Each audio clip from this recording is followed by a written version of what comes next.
Vou ler nessa noite, no capítulo 15 de Lucas, a partir do verso 1 até o verso 32, ou seja, o capítulo todo.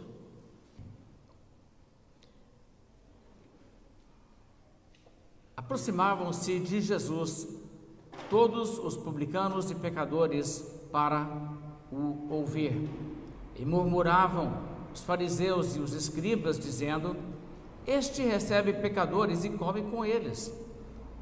Então lhes propôs Jesus esta parábola: Qual dentre vós é o homem que, possuindo 100 ovelhas e perdendo uma delas, não deixa no deserto as 99 e vai em busca da que se perdeu até encontrá-la? Achando-a, põe-na sobre os ombros, cheio de júbilo, e indo para casa reúne seus amigos e vizinhos, dizendo-lhes: Alegrai-vos comigo, porque já achei a minha ovelha perdida. Digo-vos que, assim, haverá maior júbilo no céu por um pecador que se arrepende do que por 99 justos que não necessitam de arrependimento.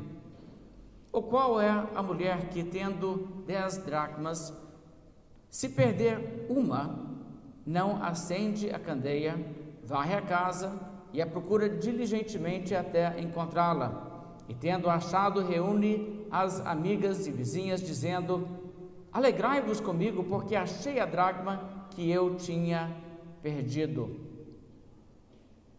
Eu vos afirmo que, de igual modo, há júbilo diante dos anjos de Deus por um pecador que se arrepende. Continuou: Certo homem tinha 2 filhos. O mais moço deles disse ao pai: Dá-me a parte dos bens que me cabe. E ele lhes repartiu os haveres. Passados não muitos dias, o filho mais moço, ajuntando tudo que era seu, partiu para uma terra distante e lá dissipou todos os seus bens, vivendo dissolutamente. Depois de ter consumido tudo, sobreveio àquele país uma grande fome, e ele começou a passar necessidade. Então ele foi e se agregou a um dos cidadãos daquela terra, e este o mandou para os seus campos a guardar porcos. Ali desejava ele fartar-se das alfarrobas que os porcos comiam, mas ninguém lhe dava nada. Então, caindo em si, disse: Quantos trabalhadores de meu pai não têm pão com fartura, e eu aqui morro de fome? Levantar-me-ei e irei ter com meu pai, e lhe direi: Pai, pequei contra o céu e diante de ti, já não sou digno de ser chamado teu filho, trata-me como um dos seus trabalhadores. E levantando-se foi para seu pai. Vinha ele ainda longe, quando o pai o avistou, e compadecido dele, correndo, o abraçou e beijou. E o filho lhe disse: Pai, pequei contra o céu e diante de ti, já não sou digno de ser chamado teu filho. O pai, porém, disse aos seus servos: Trazei depressa a melhor roupa, vestiu, ponde-lhe um anel no dedo e sandálias nos pés. Trazei também e matai o novilho cevado. Comamos e regozijemo-nos, porque este meu filho estava morto e reviveu, estava perdido e foi achado. E começaram a regozijar-se. Ora, o filho mais velho estivera no campo, e quando voltava, ao aproximar-se de casa, ouviu a música e as danças.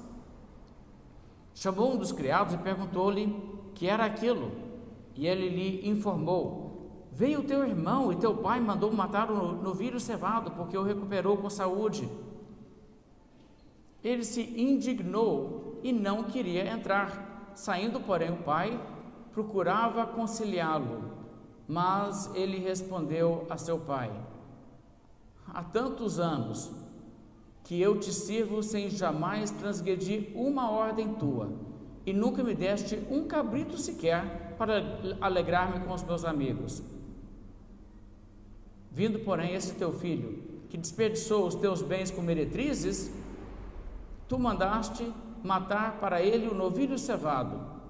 Então lhe respondeu o pai: meu filho, tu sempre estás comigo, tudo o que é meu é teu. Entretanto, era preciso que nos regozijássemos e nos alegrássemos, porque esse teu irmão estava morto e reviveu, estava perdido e foi achado. Aqui nós lemos uma das parábolas mais conhecidas e, de fato, mais marcantes do Senhor Jesus Cristo. Essa parábola do filho pródigo. Também existem mais duas parábolas aqui associadas, mas eu quero realmente falar mais da parábola do filho pródigo. Lucas capítulo 15 nos narra na história de Jesus, conforme Lucas aqui vem nos trazendo, um ponto em que a controvérsia entre Jesus e os líderes religiosos de Israel está chegando a ser um conflito cada vez mais intenso. Ele já é odiado pelos líderes religiosos de Israel. E existe então uma tensão no ar a esse momento, e o Senhor Jesus Cristo fala parábolas que são dirigidas exatamente a esse conflito. Ele, na verdade, se refere aos fariseus e os escribas. Nessa terceira parábola, a parábola do filho pródigo, você reconheceu quem são os fariseus? São aqueles retratados como o outro filho, o filho mais velho, que se ressente da maneira em que o pai tem tanto apreço e tanto carinho pelo seu filho mais novo quando ele volta. Agora, o Senhor Jesus Cristo vinha já se tornando, vamos dizer assim, antipático aos olhos dos fariseus e dos escribas, pela maneira em que ele vinha se comportando, a maneira que ele vinha ensinando também. O problema, em essência, é que os fariseus eram hipócritas, eles não eram pessoas sinceras, eles não amavam a Deus de coração real, eles tinham uma religião legalista, uma religião interesseira, o que não é nada de surpreendente. Praticamente todo mundo no planeta que é religioso tem uma religião interesseira. Então, assim, só a graça de Deus mesmo que faz com que não seja assim. E isso não é nada de tão extraordinário assim. No entanto, essas pessoas se consideravam as pessoas justas no mundo. Elas se consideravam as pessoas mais santas e mais piedosas, certamente mais santas que as demais.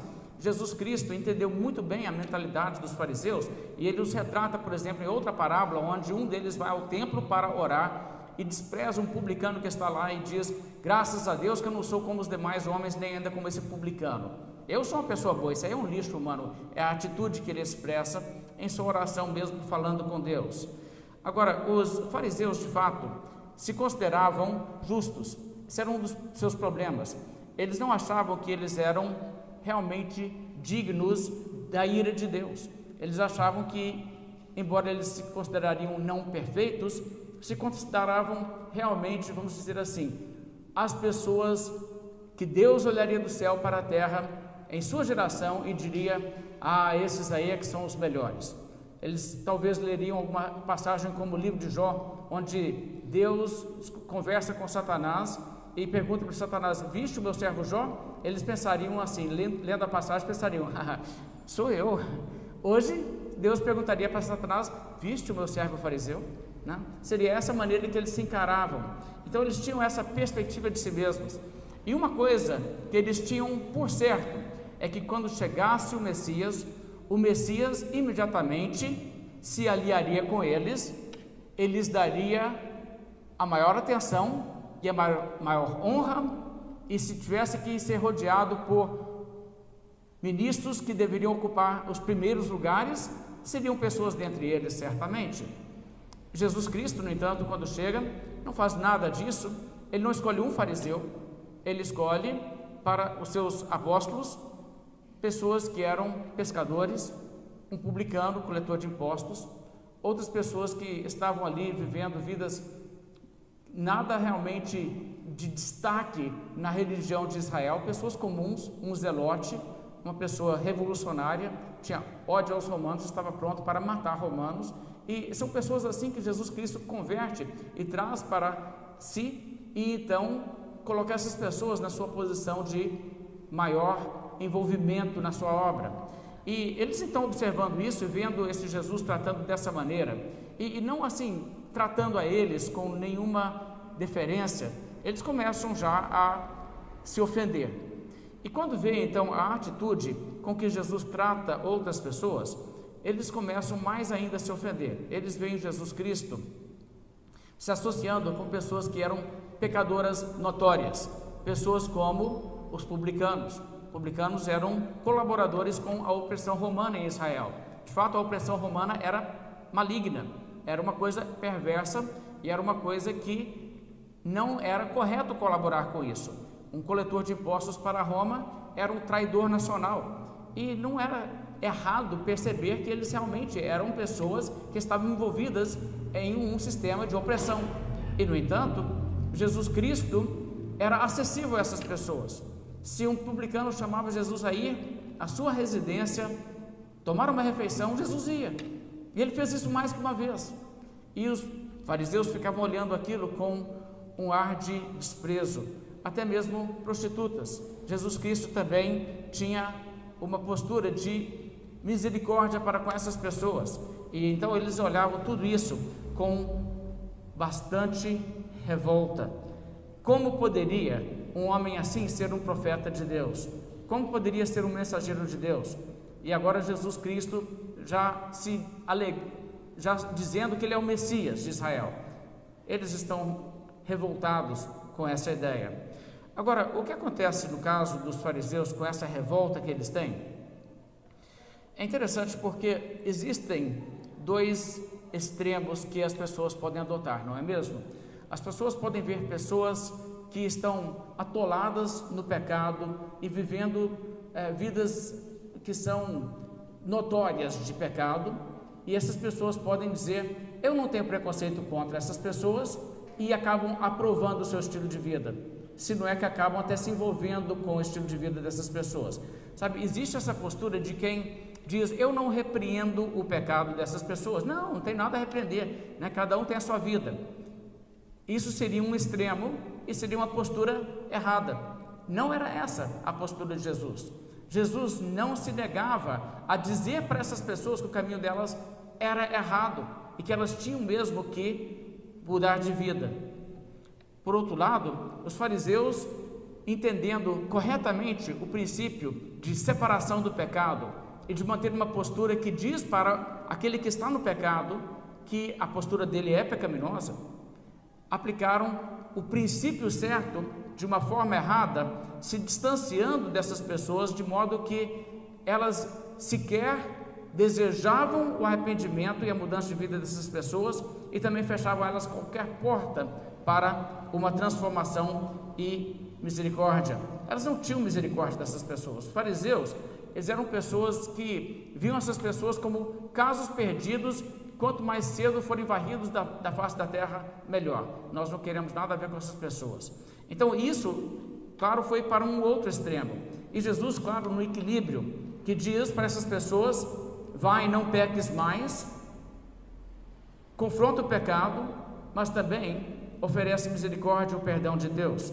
Agora, uma forma que os fariseus acharam que era bem eficaz para atacar o Senhor Jesus Cristo, uma forma que eles entenderam realmente tinha efeito com o público, era criticar Jesus como amigo de publicanos e pecadores, uma pessoa que não se separava das pessoas perversas.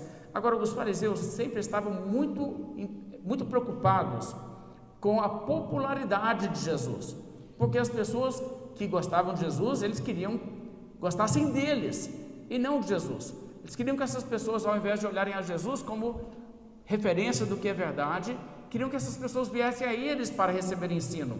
Então essa preocupação era o que estava na mente dos fariseus em muitas das ocasiões onde eles atacavam Jesus.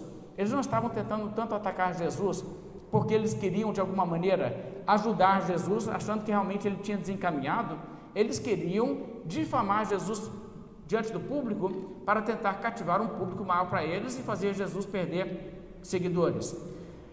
Então, dessa maneira, o que eles estavam fazendo a essa altura era exatamente isso. eles estavam tentando denigrir Jesus assim. Veja em Mateus, capítulo 9, uma passagem que ajuda-nos a compreender o que está envolvido nesse conflito aqui entre Jesus e os líderes religiosos de Israel. Mateus 9, verso 10.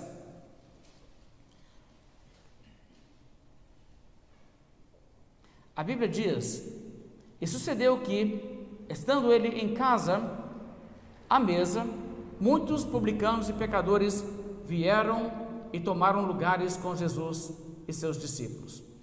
E isso é impressionante, sabe? Isso, de alguma certa forma, lembra exatamente o que nós estamos vendo na passagem de Lucas, capítulo 1. Aproximavam-se de Jesus todos os publicanos e pecadores para ouvir.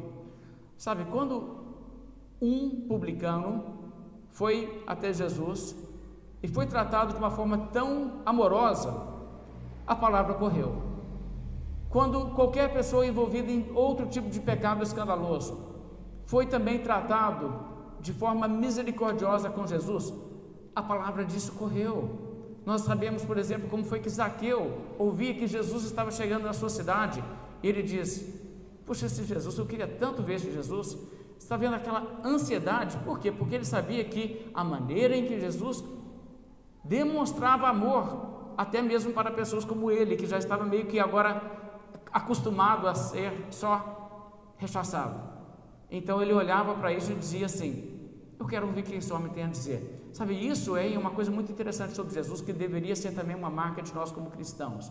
Deveríamos ter tal postura que levará pessoas que a sociedade mesmo diz: vocês são um lixo, ninguém quer saber de vocês. Que essas pessoas devam olhar para nós e dizer: aquele pessoal ali me trata com mais dignidade do que isso, eu quero ouvir o que eles têm para dizer. E de fato Deus usa isso para salvar almas. Agora, no entanto, veja aqui novamente, Mateus 9, verso 10, agora o verso 11. Ora, vendo isto, os fariseus perguntavam aos discípulos: por que come o vosso mestre com os publicanos e pecadores? Está vendo? Para quem que eles perguntaram isso? Para Jesus?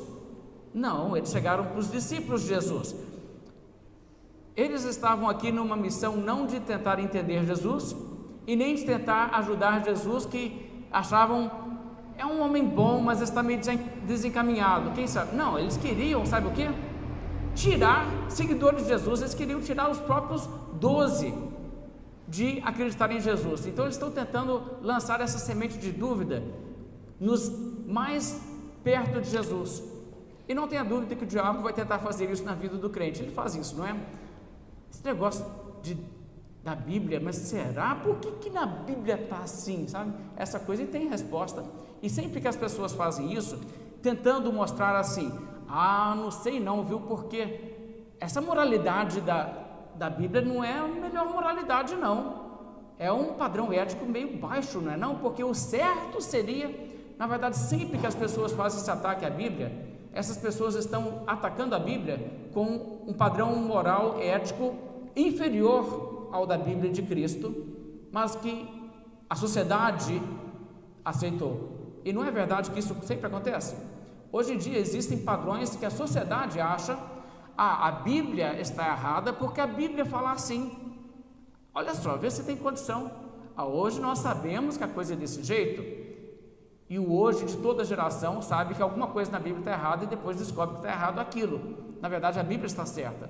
Mas era isso que eles estavam fazendo. Como eles tinham esse padrão, e era na verdade muito difundido a ideia de que não se associa com pessoas assim, e isso era o que era popularmente aceito, eles então vão usar da moralidade social popular para tentar aqui arrancar algum discípulo de seguir a Jesus e tirá-lo do seu círculo de seguidores. Por quê? Come o vosso mestre com publicanos e pecadores? Sua pergunta.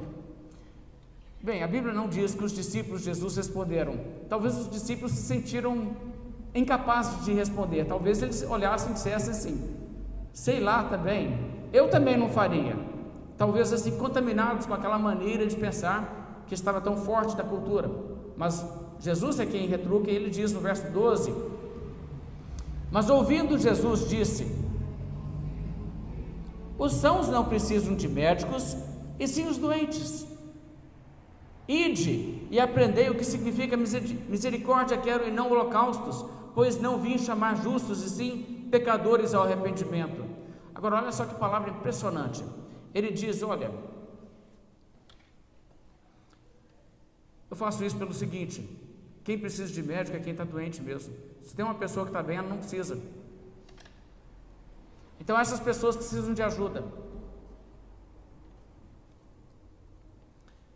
E ainda acrescenta, o que Deus quer, e o que Ele já fala no Velho Testamento, que eles deveriam ter entendido, mas não haviam entendido, o que Deus quer mesmo é misericórdia e não holocaustos.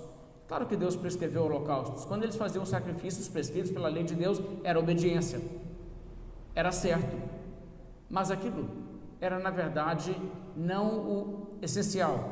Aquilo era uma forma externa de observar a lei de Deus, sendo que o cerne da mensagem era a misericórdia. Jesus falou sobre os fariseus, que eles guardavam as coisas menos importantes da lei e esqueceram das coisas mais pesadas, do amor, da justiça, da misericórdia, coisas assim. Então aqui Jesus, na verdade, mostra para eles que não é que ele está errado, foi uma falha dele, é que o conceito que eles têm é que está errado. Agora existe uma realidade que Jesus Cristo apontou. Essa frase, os sãos não precisam de médico, é simplesmente um jeito de falar assim: quem precisa de ajuda é quem tem um problema, quem precisa de um mecânico é quem tem um carro com problema. Um carro em perfeito estado não precisa ser levado para o mecânico. Agora a pergunta é: existe nesse sentido alguém que é são e não precisa de médico? Esses indivíduos que estavam indo até Jesus precisavam de médico e entendiam que precisavam de médico. Não somente entendiam, como tinham certeza. Eles sabiam: eu sou uma pessoa má, eu sou uma pessoa injusta, eu não estou preparado para o juízo de Deus. Eles estavam nessa condição, mas no entanto os fariseus não. E não é que os fariseus realmente eram justos, em um certo sentido, sim, eles não eram culpados de alguns dos pecados que esses outros eram, mas eles também eram culpados de pecado, eles eram também carentes da misericórdia de Deus, do perdão de Deus, e no entanto eles estavam confiantes em si mesmos por se considerarem justos. Essa era a religião dos fariseus. Dessa maneira, o Senhor Jesus Cristo também reconheceu que publicanos e meretrizes estavam mais próximos do reino de Deus do que eles. Olha que coisa irônica. Eles achavam: nós já estamos dentro, e esses aí fora, e aliás, esses aí devem ser inalcançáveis. E Jesus diz: na verdade, eles estão fora, mas vocês também estão, e eles estão mais perto do que vocês. E por que isso? Como que você fala uma coisa dessas? Porque a entrada no reino de Deus só se dá por um caminho, o caminho do quebrantamento, do reconhecimento de que você precisa de Jesus. Uma pessoa que tem justiça própria é uma pessoa que está muito longe de chegar à salvação, e ela só será salva no dia em que ela se enxergar como pecadora sem mérito pela salvação, digna do inferno, e que olha para si e pensa: você sabe, na realidade eu sou tão mal que eu nem sei se Deus ainda me aceitaria.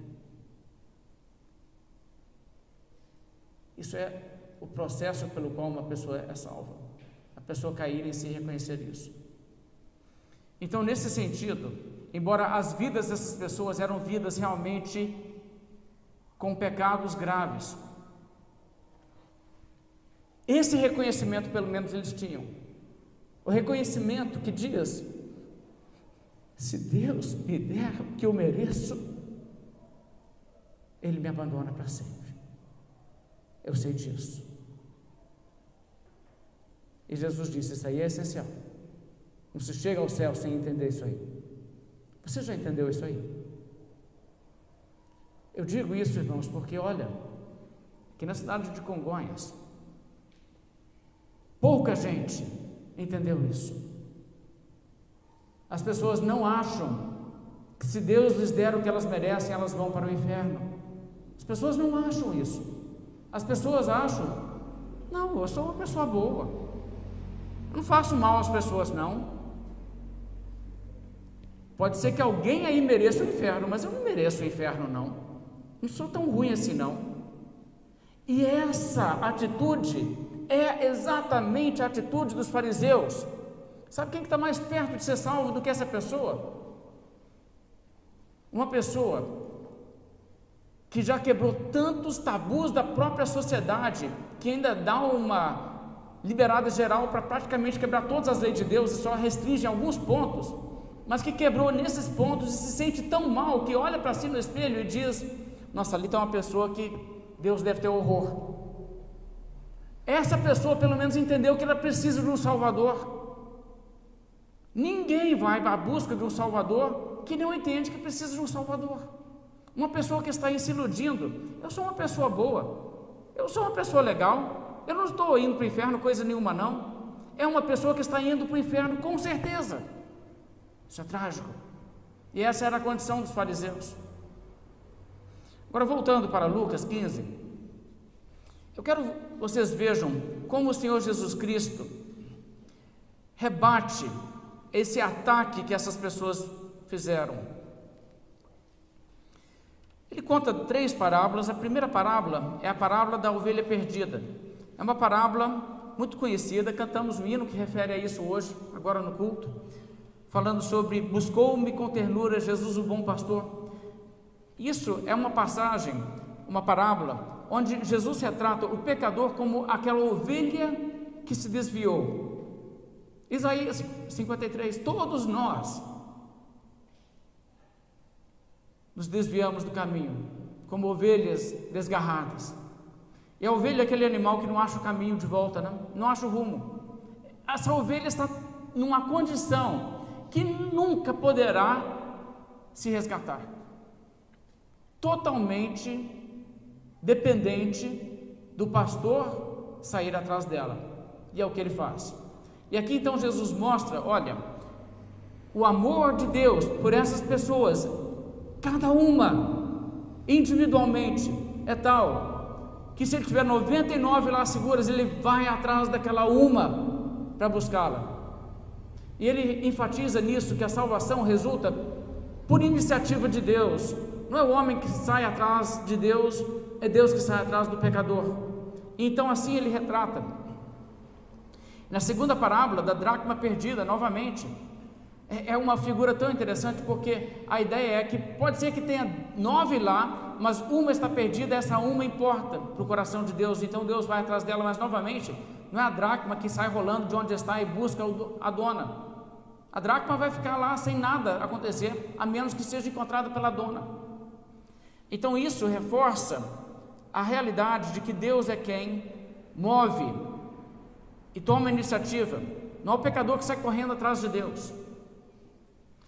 E então ele chega nessa terceira parábola, e a terceira parábola, a parábola do filho pródigo, é a parábola onde, aqui na verdade o pecador sai correndo atrás de Deus, mas você sabe muito bem que o pecador sai correndo atrás de Deus por causa da maneira que Deus busca o pecador.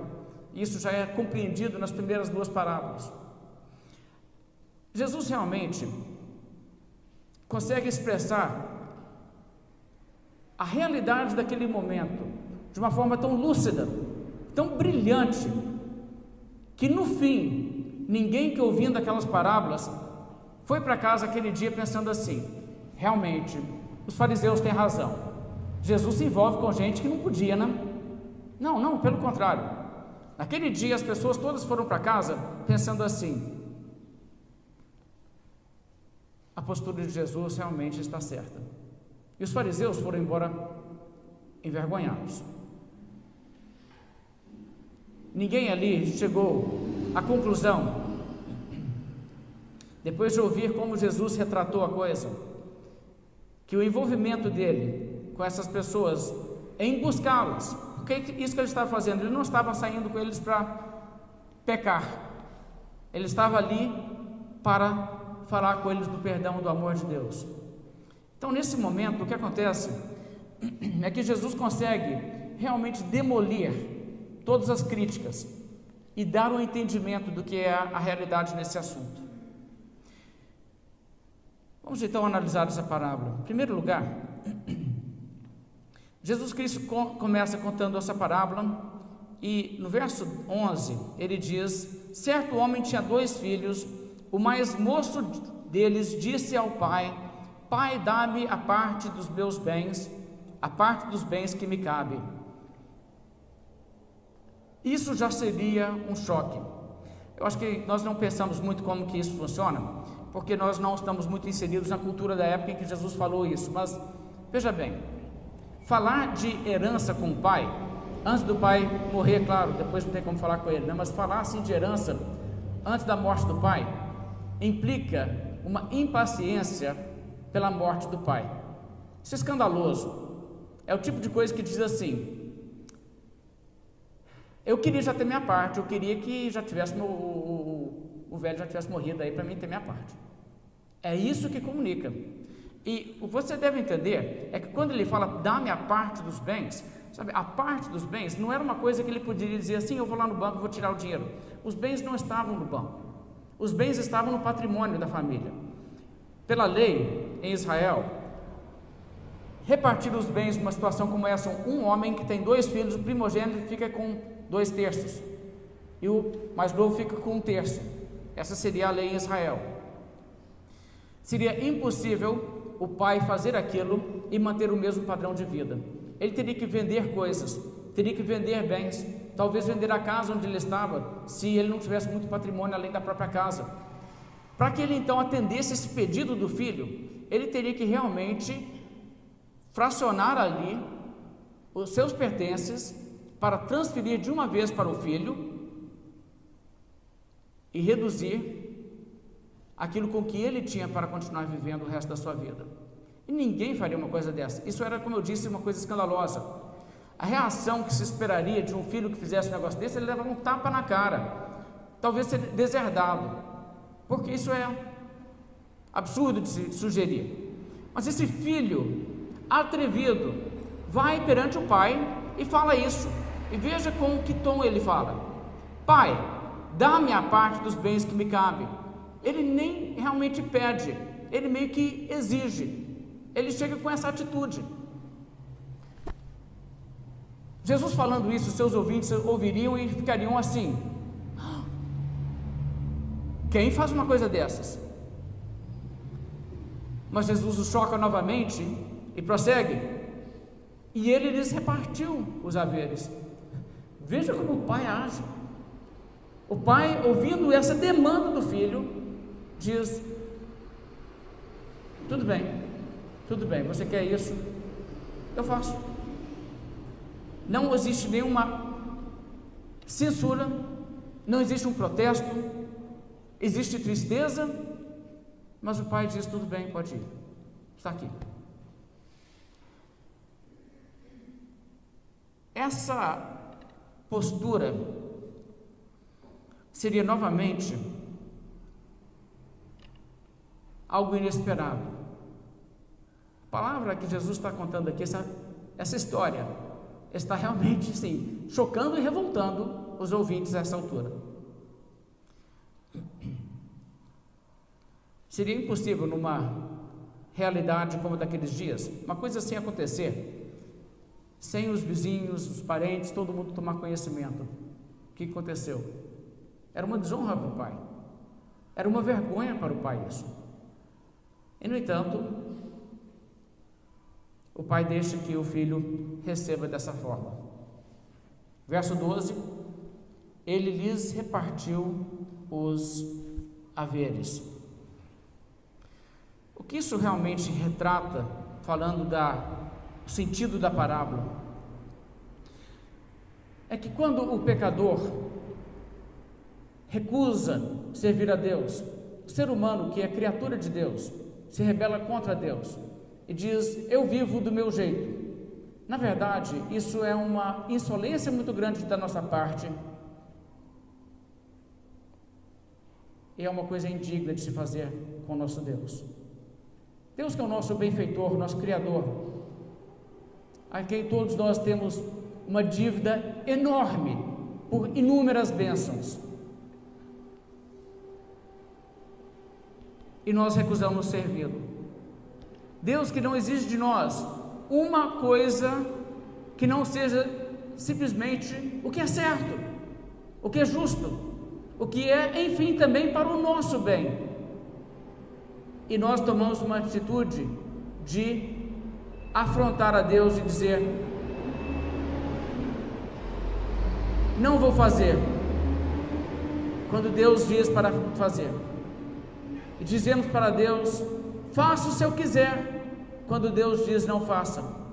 Sabe, isso é uma coisa retratada aqui nessa parábola, por essa atitude desse jovem que chega para o pai, depois do pai ter criado e adquirido todo o patrimônio que ele agora diz é direito meu, e dizendo para o pai praticamente: já passou da hora para o senhor ter partido desse mundo, o senhor está fazendo aqui ainda, para mim agora esgotou paciência, eu quero de uma vez, então já que o senhor não morre, então pelo menos me dá minha parte aí. Sabe, essa é a atitude. Isso é um absurdo, e muitas vezes nós não entendemos isso, porque nós somos assim, tão maus em nosso caráter, que nós não entendemos a gravidade do pecado. Nós não pensamos que desobedecer a Deus, a ouvir o mandamento de Deus e desacatar, nós não achamos que isso é lá uma grande coisa, nós achamos que é normal, todo mundo faz também, né? Gente, mas isso nada tem a ver com o fato que realmente é uma coisa extremamente feia, extremamente vergonhosa.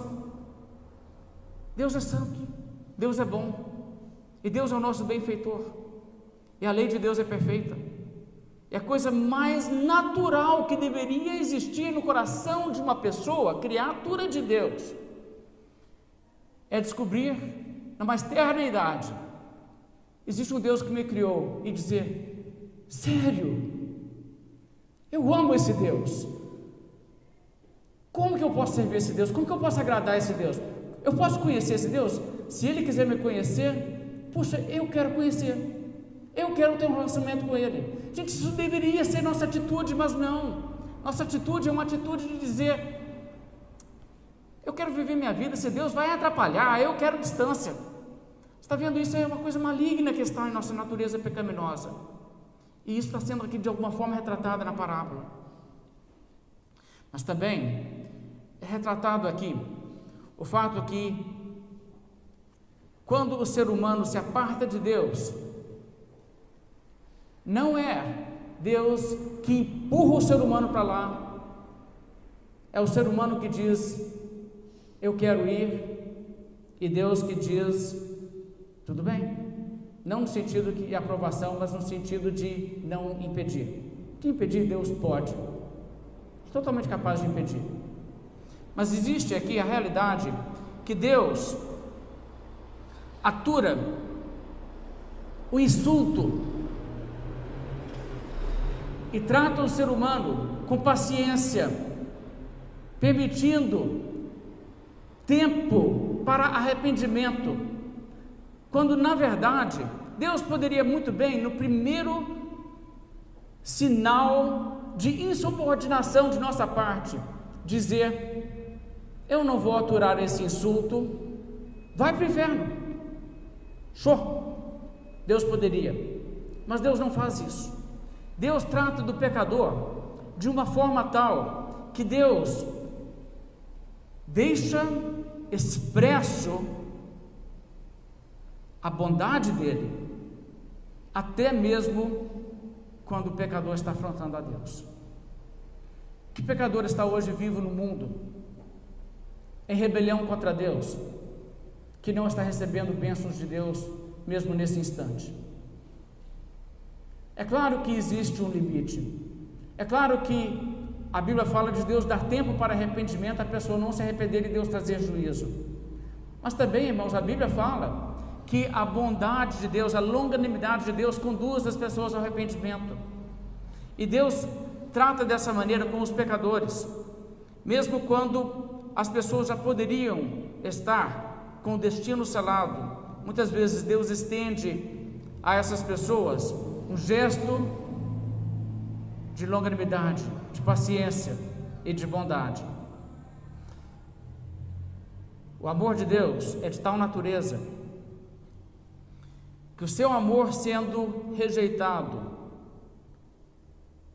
mesmo assim, mantém as bênçãos sobre o pecador.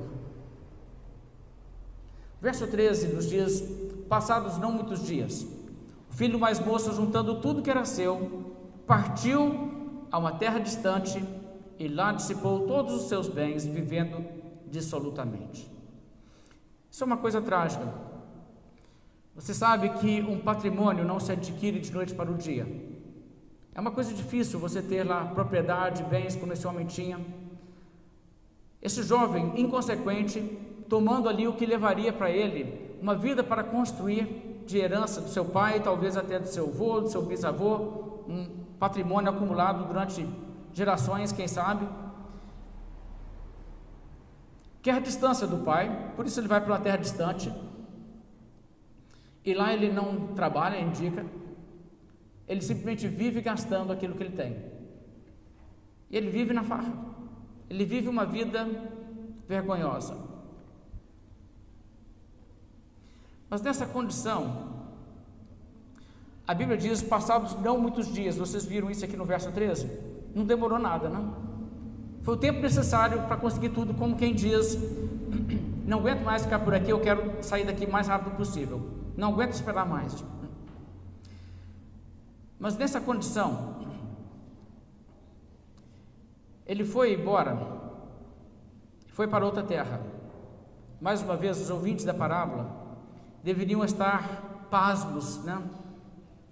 Que menino ingrato, que atitude mais horrorosa de uma pessoa agir dessa forma.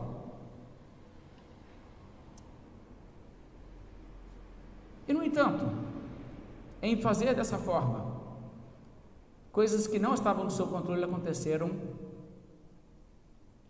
que o trouxeram ao quebrantamento. O verso 14 diz, depois de ter consumido tudo, viveu gastando, e acabou, e ele pensou provavelmente assim, teve bom enquanto durou, agora eu devo conseguir algum emprego e vou tocando minha vida, não? Só que, ao contrário de sua expectativa, sobreveio àquele país uma grande fome, e ele começou a passar necessidade. Não era tão fácil quanto ele achou que seria. A realidade é que uma fome no país é uma realidade onde pessoas morrem, falta de alimento. E ele agora num país estrangeiro, sem família, sem dinheiro, sem emprego, ele está realmente numa situação que ele não esperava se encontrar. É o tipo de coisa que qualquer pessoa ouvindo a história diria assim, bem feito, né? Bem feito, mereceu. Não foi prudente, não pensou em nada, só pensou em si mesmo no momento que ele queria, mereceu. De fato ele mereceu, fazer o quê? Ele mereceu. E no entanto, nessa condição, o que ele encontra para tentar sobreviver, procurando emprego, uma pessoa daquela terra lhe dá um emprego cuidando de porcos. E a condição dele, na falta de alimento generalizada, ele desejava alimentar-se das alfarrobas que os porcos comiam. Você já sentiu fome assim? Eu te falo uma coisa, eu já senti fome, desse tipo eu nunca senti. Eu nunca olhei lavagem de porco, os porcos lá comendo, pensando assim, porco, sai da frente que eu também quero. Sério, isso eu nunca, nem consigo imaginar. Mas a fome pode levar as pessoas a achar que isso aí é totalmente uma coisa de se contemplar. O desespero bate. E ele chegou nesse ponto. Então, nessa condição, é que ele reconhece, verso 17, caindo em si, disse, quantos trabalhadores de meu pai têm pão com fartura e aqui eu morro de fome. Ele começou a pensar, gente, que besteira que eu fiz com a minha vida, que falta de juízo a minha, eu fui tolo mesmo, e reconhece isso. E aqui então, ele começa a lembrar, eu tive uma vida tão privilegiada. Meu pai providenciava por mim, era de uma família onde havia bastante, havia servos que meu pai pagava para trabalhar, e o tratamento deles era muito melhor do que o que eu tenho aqui. Então ele reconhecendo isso, diz: levantar-me-ei e irei ter com o meu pai e lhe direi: Pai, pequei contra o céu e diante de ti, já não sou digno de ser chamado teu filho, trata-me como um dos teus trabalhadores. Você sabe que esse modo de pensar é o resultado de um debate na mente dele. Ele pensa assim: eu vou para casa, mas meu pai não vai me receber, não tem como. O que eu falo? Não tem como. Já sei, eu falo assim: pai, eu não quero voltar como filho. Se o senhor me deixar, se eu sou um dos empregados, aí eu fico de empregado do senhor, só para não passar fome. Quem sabe assim o pai aceita.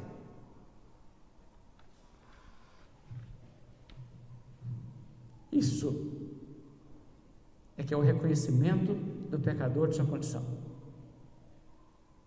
Esse é o pecador que olhou para si e disse: eu não tenho condição de pedir nada a Deus, não.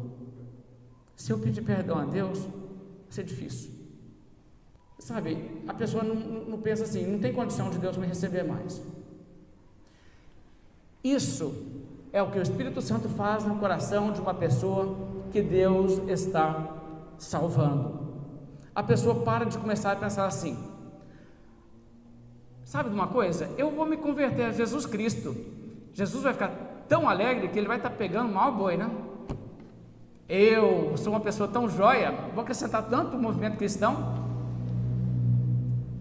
Aliás, eu acho que eu já vou chegar meio assim, querendo ser meio que um coronel no exército. Sabe, não é isso que é conversão. Conversão é a pessoa que chega a Deus e diz: Só Deus, me perdoa, me aceita,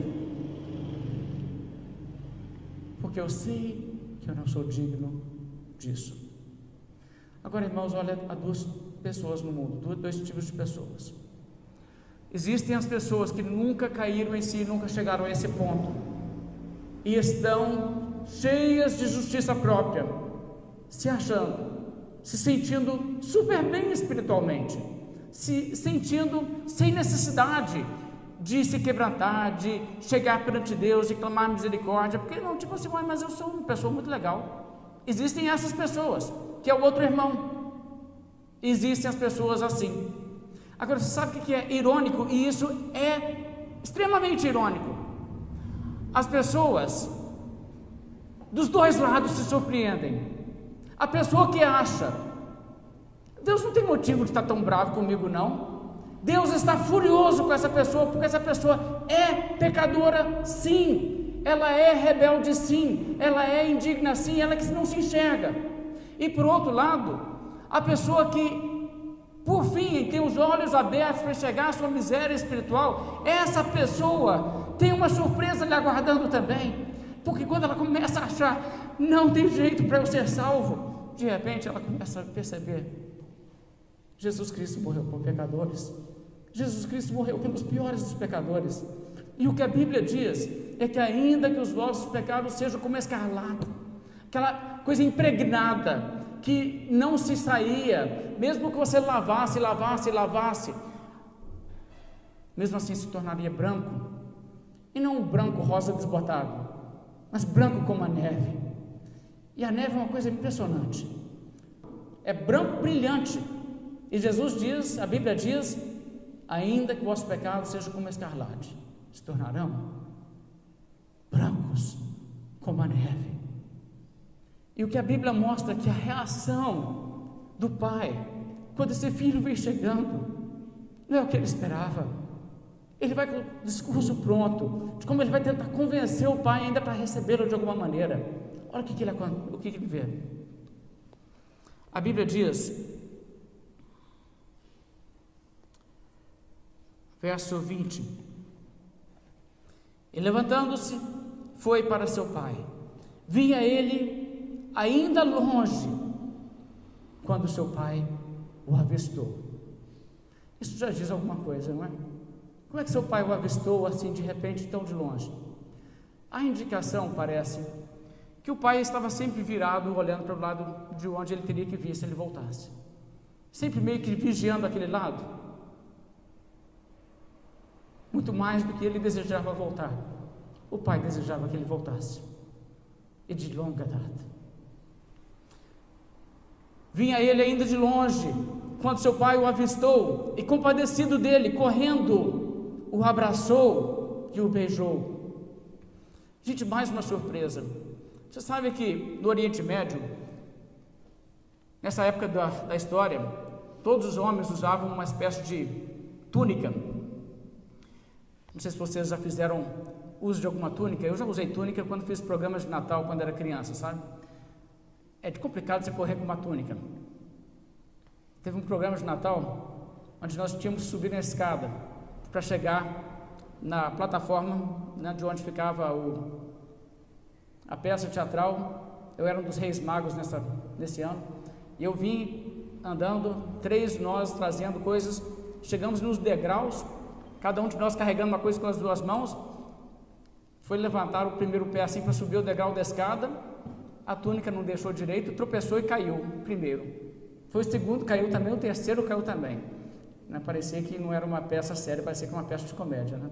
Todo mundo riu e a gente também depois não sabia o que fazer. A gente riu também, mas depois passou. Mas a peça não foi arruinada por conta desse incidente. Mas de qualquer forma, só tem um jeito de você correr com uma túnica. Você tem que puxá-la para cima e segurar ela numa altura mais ou menos da sua cintura, as partes de baixo, aí dá para você correr. E esse homem fez isso. E naquela cultura, fazer uma coisa dessas era novamente, sabe o quê? Se expor de uma forma vergonhosa. Um homem de dignidade não fazia uma coisa dessas. E naquela cultura, um homem fazer aquilo era mal visto. Mas o que acontece a essa altura é que Jesus está comunicando, esse pai não está nem aí. Ele quer saber lá ser mal visto, o que os vizinhos vão pensar? Ele quer dar um abraço no filho o mais cedo possível. Não vai mudar muito a realidade do que aconteceu se ele for a pé andando lentamente, mas a ansiedade dele é tal que ele faz isso. E não é um retrato perfeito do amor de Deus pelo pecador, que diz: eu não meço esforços, não quero saber se eu passo vergonha, se eu consigo trazê-lo de volta para mim, eu esbanjo de fazer tudo que eu faço por ele. E pense em Jesus Cristo pendurado na cruz, quanta vergonha, quanta humilhação, e Jesus Cristo dizendo: mas por amor do meu povo eu faço. A Bíblia diz em Hebreus, pela alegria que lhe estava proposta, suportou a cruz, não fazendo caso da ignomínia. Não fazendo caso da ignomínia. É assim que Jesus nos ama, é assim que Ele nos amou. Ele diz: para te salvar, eu passo a vergonha que for, estou nem aí não, podem pensar de mim o que quiserem. O texto ainda diz: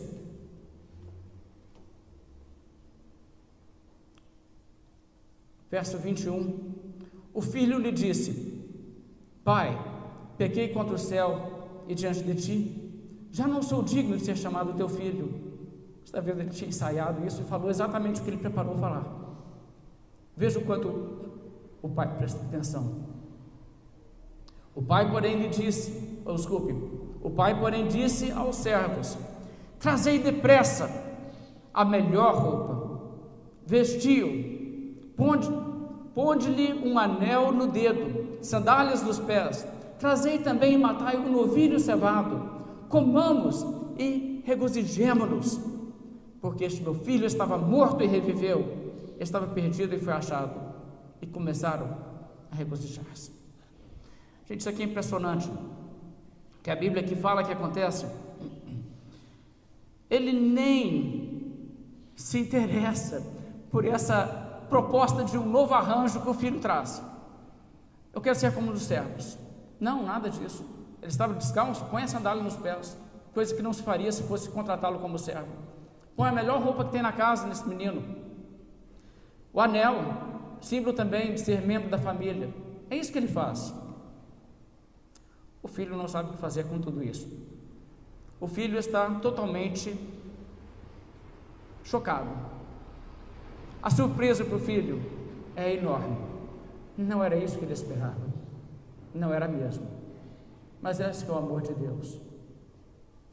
Sabe, a realidade é que nós podemos dizer isso com toda confiança. Se existe alguém que entendeu o seu pecado, que entendeu a culpa que tem, e que se chega a Cristo e diz: eu me arrependo, me entrego a Cristo, será que Deus me aceita? Será que Ele me perdoa? Nós podemos dizer com maior confiança que sim, porque essa é a mensagem de Deus. Todo aquele que quiser pode vir. Todo que quiser, beba de graça da água da vida. Esse é o convite do Evangelho.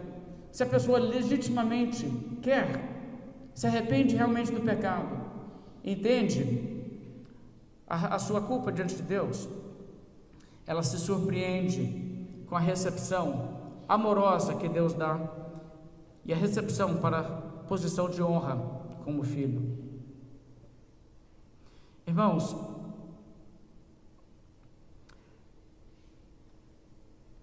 existe uma diferença nessa mensagem do que a diferença que você vai encontrar em muitas e muitas mensagens sendo pregadas pelo mundo. Existem pessoas que dizem: você quer ter um relacionamento com Deus? Muito bem, então você começa agora a construir alguma coisa, e você começa agora a fazer boas obras, e quem sabe lá na frente você vai estar merecendo alguma coisa, e aí quem sabe Deus olha para você com um olhar diferente. Não é nada disso. É um perdão de graça, salvação absoluta, perdão instantâneo. Isso é uma mensagem que deve ser compreendida. Isso é difícil para muitas pessoas acreditar. Verso 23, olha que festa: trazei também, matai o novilho cevado, comamos e regozijemo-nos, porque este meu filho estava morto e reviveu, estava perdido e foi achado. Duas coisas que eu quero chamar a atenção aqui. A festa de matar o novilho cevado, isso é a comemoração, como nas outras parábolas, a comemoração do pastor que achou a ovelha, a comemoração da mulher que achou a dracma. Aqui agora vamos fazer uma festa.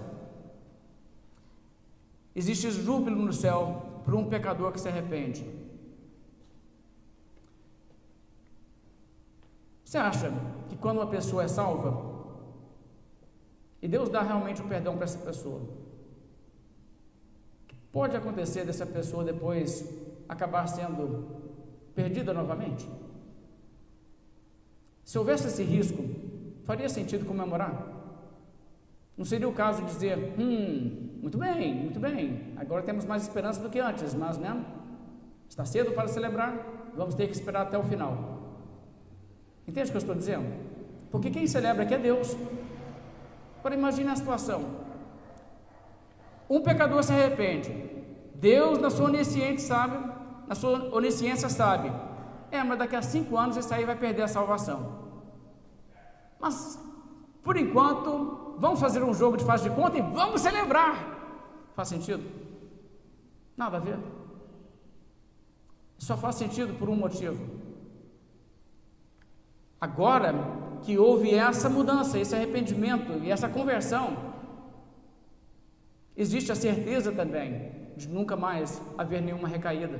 Esse filho não vai sair de novo andando como pródigo outra vez. O que aconteceu agora o cativou de tal maneira que o amor dele pelo pai nunca vai deixar que ele faça isso outra vez. Essa é a realidade. Existe outra coisa aqui também. O filho estava morto e reviveu. Sabe, essa parábola retrata a conversão de uma pessoa que nunca foi salva. Existem pessoas que olham isso aqui e dizem: espere aí, isso aqui retrata um crente que se desvia. Não, irmãos, isso não acontece, não existe isso. Não é uma pessoa que estava viva e morreu e reviveu. pessoa que estava morta e reviveu. Esse que é o processo. O outro era filho. Na parábola era filho. Era salvo? Não. O outro é o quê? É o fariseu cheio de justiça própria, que nunca se arrependeu, que está na verdade indo para o inferno. Entende? A parábola cria um simbolismo através dessa história, mas o simbolismo não é tipo assim: se o pai é pai e o filho é filho na parábola, quer dizer que é filho de Deus no sentido espiritual. Não, não nesse sentido. Assim como você também não é uma dracma. Não, nada a ver. O propósito da parábola não é ensinar isso, um filho se desvia e volta. Na realidade, é a essa altura que existe pela primeira vez na parábola a salvação de alguém. É quando esse volta ao pai. Agora sim ele é salvo. O outro está lá dentro de casa, mas ainda está perdido. Vamos voltar ao outro e vamos ver o que acontece com ele, no verso 25 agora. Entende que os fariseus entenderam imediatamente, quando ouviram essa parábola, que o filho mais velho era uma carapuça para servir neles. Eles entenderam. Veja o verso 25. Ora, o filho mais velho estivera no campo, e quando voltava, ao aproximar-se da casa, ouviu a música e as danças, chamou um dos criados e perguntou-lhe que era aquilo, e ele informou: veio teu irmão, e teu pai mandou matar o novilho cevado, porque o recuperou com saúde. Qual que deveria ser a reação a essa altura? Deveria dizer: sério, que maravilhoso, e entrar com toda alegria. Eu quero também. Não era essa a atitude do pai? Deveria ser a atitude dele, mas não foi.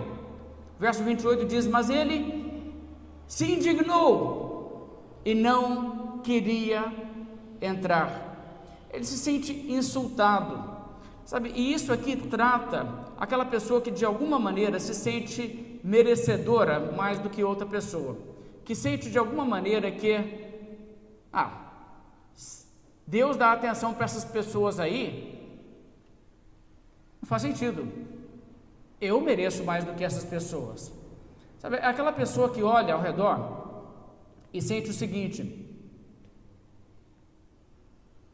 olha lá, outro dia estava aí nas drogas, agora está dizendo que é crente. Você acha que não tem isso hoje?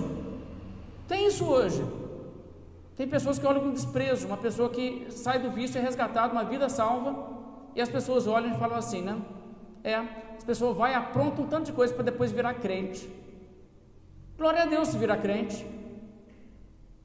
Bem, esse tipo de coisa está conosco, e cuidado que isso não aconteça na igreja. A gente começar a olhar ao redor e pensar assim, né? Aí esse pessoal não tem direito de entrar no mesmo patamar com a gente, não. Qualquer coisa tem que sentar lá no fundo, né? Vamos fazer uma galeria à parte? Não pode ser assim não, irmãos. Mas o que acontece aqui retrata mesmo as pessoas que confiam em si mesmas de alguma forma por se acharem melhores. Olha a atitude que é manifesta no verso 29. O verso 28. Quando o pai chega para conversar com ele, veja o que acontece. Verso 28.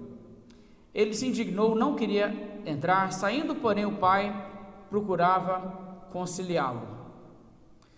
Eu quero dizer uma coisa aqui, isso retrata uma realidade, sabe? Não existe uma pessoa no mundo que o pai, num certo sentido, não procura reconciliar. Existe sim a graça irresistível e existe também a graça geral. É diferente, mas a graça geral também é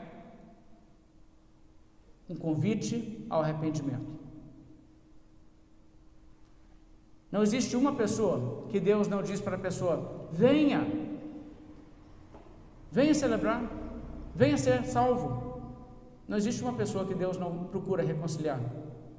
Agora, nesse sentido, essa pessoa está resistente.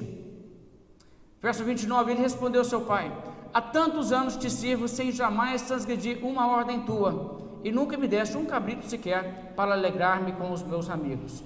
Agora, a atitude dele aqui é uma atitude de amargura, ressentimento. A atitude dele com relação ao pai é uma atitude que aqui começa a se tornar, na verdade, exposta como uma atitude egoísta. Veja, ele serve ao pai, mas ele serve de uma forma interesseira. Ele não serve realmente por amor ao pai. Ele tem uma atitude tipo assim: já que eu faço isso, então o pai me deve isso. E é o legalismo. Verso 30: vindo, porém, esse teu filho que dissipou, desperdiçou os teus bens com meretrizes, tu mandaste matar para ele o novilho cevado. Então lhe respondeu o pai: meu filho, tu sempre estás comigo, tudo que é meu é teu. Entretanto, era preciso que nos regozijássemos e nos alegrássemos, porque esse teu irmão estava morto e reviveu, estava perdido e foi achado. Essa palavra do Senhor Jesus Cristo, a conclusão da parábola, é muito interessante. Na verdade, Jesus não conclui a parábola, vocês notaram isso? E aí, o que aconteceu? Fica uma pergunta no ar. O que o filho falou, o mais velho? Ele olhou para o pai e falou assim: é verdade, o senhor está certo. Vamos alegrar realmente, que bom que ele voltou. É isso que ele disse? Ou ele disse: concordo de jeito nenhum, e continuou resistente?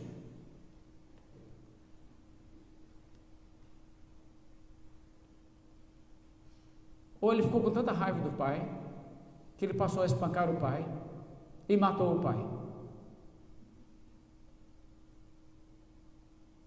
Se Jesus tivesse contado o fim da parábola, profeticamente teria sido isso. Não foi isso que eles fizeram com Jesus?